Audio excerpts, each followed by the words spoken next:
when Cat wants to, he can be a really, really good defender.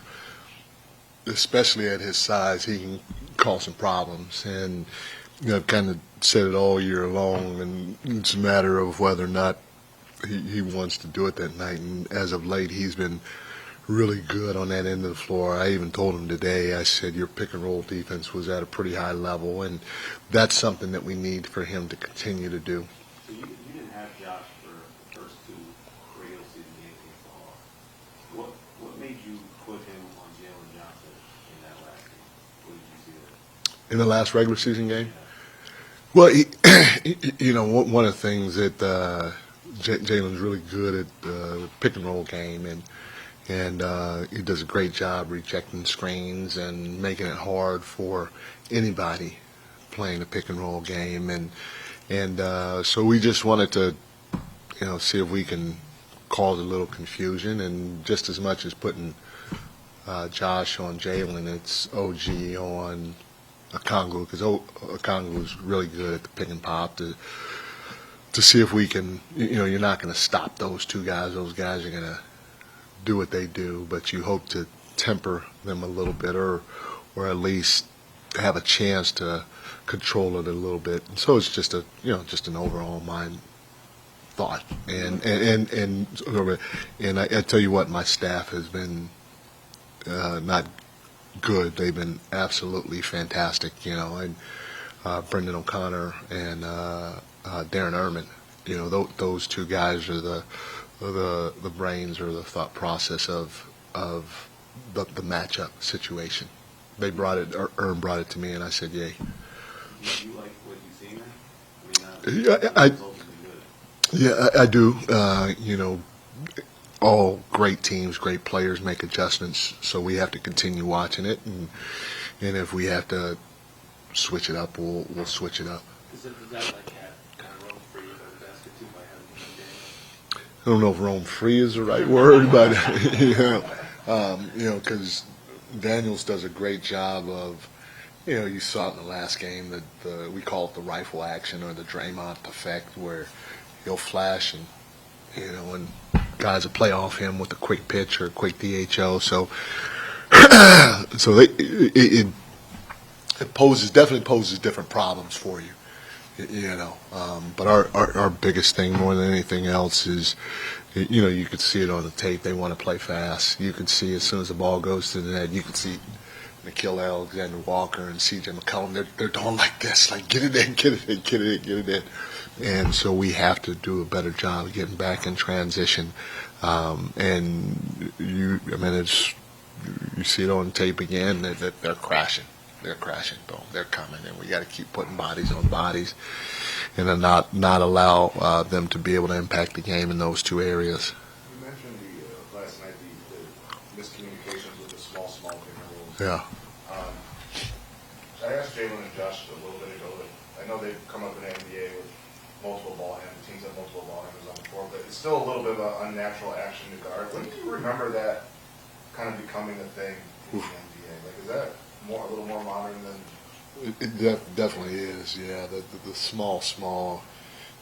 Now, granted, my first year in the league was '92, so I've been around a long time, and they used to allow the holding and all that other stuff. So the slip game was not as prominent, and when you go small, most teams like to slip, but back then you're able to hold and grab and all that other stuff, and so it's more recent than anything else. Coach, you seem to thrive in the minutes without Mitchell Robinson on the floor in this game. I think that was almost one that was unexpected. What do you attribute that to? Well, Mitch gives us a lot on both ends of the floor, so we'd like him out there, but we understand that their philosophy is they want to go to hack a Mitch or hack a Shaq, and if they do that, obviously we'll continue giving Mitch a chance or an opportunity, but we feel good playing Josh. I mean, it really allows us to do what we do, which is to put such and such on a Congo and such on a ball handler and switch the pick and roll. So, and we feel like we can rebound and all that other stuff. So at the end of the day, if they do it and we need to make a change, we'll go small, and we'll see how they match up with us and we match up with them. But we feel good, about it if they go to the hack and Mitch and we need to make a change. Another thing it seemed like, Coach, throughout the season, you've preached sacrifice. Preach sacrifice with this group as you sacrifice the microphone. Yeah. It seemed like it was an abundance in Game 1, that theme of sacrifice. Where do you feel like it showed face? It always does. I mean, Jalen obviously didn't have a lot of shot opportunities, or however you want to call it, in the second half. I think he had 6 or 7 shots in the second half, and he was 0 for, I think, on all of them. Maybe he might have made 1. But a guy like that could be, so locked into, man, I got to get my shots going. And he can just go out and start jacking, just so he can get himself back in rhythm or get himself back in the game. But he kept trying to take the right shots. He kept trying to spray the basketball whenever he could, and he kept trying to defend. And, when you have your best player trying to do that, good things can happen. Even a guy like OG who was feeling it. OG could have been chasing the ball, or hunting the ball. And he just kept playing the game the right way. When he had an opportunity to attack, he did. And when he had an opportunity to get out in transition, he did. He tried to do the little things to impact the game or to force his will on the game on both ends. And, you can say that on down the line, McHale, even Cat in the first half, Cat was like, okay, if they're going to play me a certain way, I'm going to try to facilitate. And then when his opportunity came in the second half to open it up a little bit scoring-wise, he was aggressive. So all of our guys have to continue doing a great job of that throughout the course of our playoff run, and not just guys on the floor, but even guys on the bench. Jose was playing a ton, and he didn't play at all in Game 1. And if you watch him, he's the first one to stand. He's in every single huddle. You can hear him on the bench. And so those things pay big dividends, whether you're on the floor or off the floor. They play big dividends to anybody throughout the course of a game and or series. Speaking of guys off the bench, Deuce and Jordan last night, coming off the bench, I think Deuce was +12 and Jordan was +9. It might be the other way around. What have you seen from them? I mean, Deuce missed a big chunk of time. Jordan was in and out of the lineup. For Deuce to be able to come back after getting the surgery and kind of seamlessly fit back in, and then for Jordan to be in and out of the lineup, and then kind of sort of reinvent his game a little bit on the fly. Just what have you seen from how both of them have been able to navigate the season and have the impact in Game 1 that they do? Well, first again, I keep saying this. It's a whole organization thing, and it starts from the top, and everybody has to be aligned. And that's what you like here is you can feel the alignment. Not only can you feel the alignment, but you can see it in real time. And so you go to Casey and Anthony and Quentin, the head of our performance, and to get those guys that were out, and Landry and Deuce, healthy again, and to manage some of these minutes like Mitch and all that, to make sure those guys are healthy at the right time, that's huge. So now you take it a step from there, and you give the players credit because they're the ones doing the work. They're the ones that have to be locked in even when they're out, so when they're back, their mind is present and hasn't wandered too far to where it's going to even take longer to get back in the mix.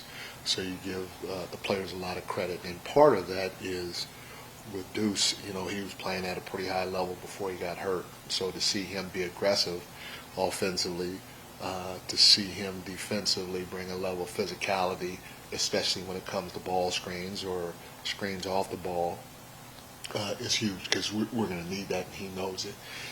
Be able to see him do it in that last game was great because it gave him some confidence as well. And then Jordan, being out, he kept his mind present. He kept his body right. And it's not just about the scoring that he's done for us, but Jordan also understands that, I got to keep trying to figure out how I can separate myself from the pack and do the little things. And part of those little things are he's defending. I mean, he's physical defensively. At times, he's picking up full court, and then he's offensive rebounding. So he's doing all the little, and he may not get 3 or 4 offensive rebounds a game like Mitch, but his impact of going to the glass every time, that has a cumulative effect on not just the guy guarding him, but of our opponent. And so continue to embrace those little things is huge. They didn't tell you I was long-winded. And I think we cut you off. No, you're good. About Good. OG and that left ankle. Yeah, he practiced today. Okay. Everybody practiced. All right, Yeah. and then quick question for you. Yesterday, at postgame, you were saying that your guys did a great job of being physical, but not foul, right? And so the guys are talking about maybe taking up the physicality a little bit in game 2. How do you kind of find that balance? Well, it's a feel. You know, you have to be smart with your physicality. You can't just go out there and push somebody, because if you go out there and push somebody, are you being more physical? Yeah, but that's not smart. Now I'm taking it to the extreme. You know, so you can do a better job in the pick and roll situation. You can do a better job in DHO situations. You can do a better job in pin down situations.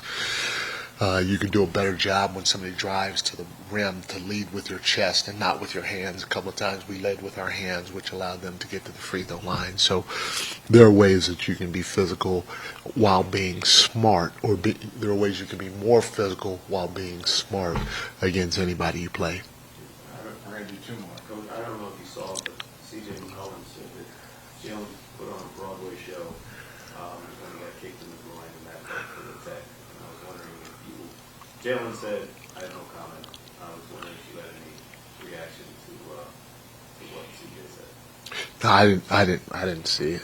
Yeah, I didn't see it. And a lot of guys are going to say a lot of things throughout the course of the playoffs. So whatever people want to say, that's on them. That's up to them. But I didn't see it. Yeah. Mike, we talk about Josh as a rebounder a lot, but I feel like even we're all kind of guilty of breezing over just how insane of a rebounder he is, especially when you consider he's 6'4". You've been, like you said, you've been 6'6".